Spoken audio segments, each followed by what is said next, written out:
let's pretend for a moment that this plastic temporary fencing that I see all over the place out here isn't from the goat grazing activities. No matter what it's from, it's been here for years, and the city sees fit to spend $100,000 feeding the wild habitat, the open space area, to livestock, but can't find it in themselves to remove any of this type of stuff. And I'm not talking about failure after a week, 2 weeks, half a year. I'm talking about 4 years of complete and utter neglect and either just lack of knowledge or a lack of caring. But when it comes to keeping the grazing contracts going, well, they're all over that. And because of it, you can always find goat shit, but you can't find native plants, except for the ones that are so big the goats can't kill them.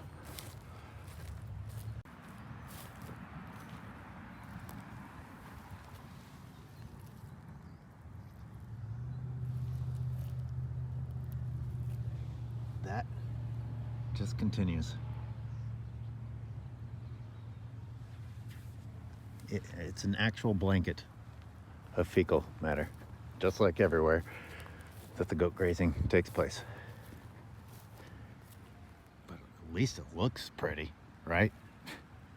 It's just a land of devastation, and there's no sign of improvement for the native plants, nor has there been, ever. If anything, I can argue that things have gotten worse for the native plants. Speaking of, see the death line? See the death line? That's foliage removed from trees that should still have foliage, stripped bare by goats.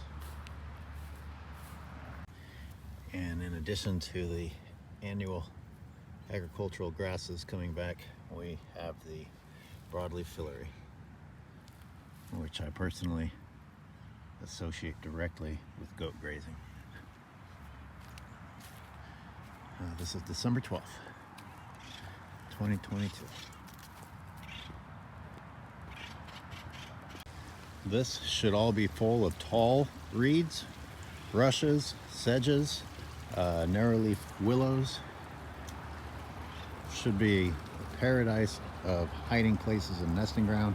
Instead, you see that it's basically bare sticks going upward.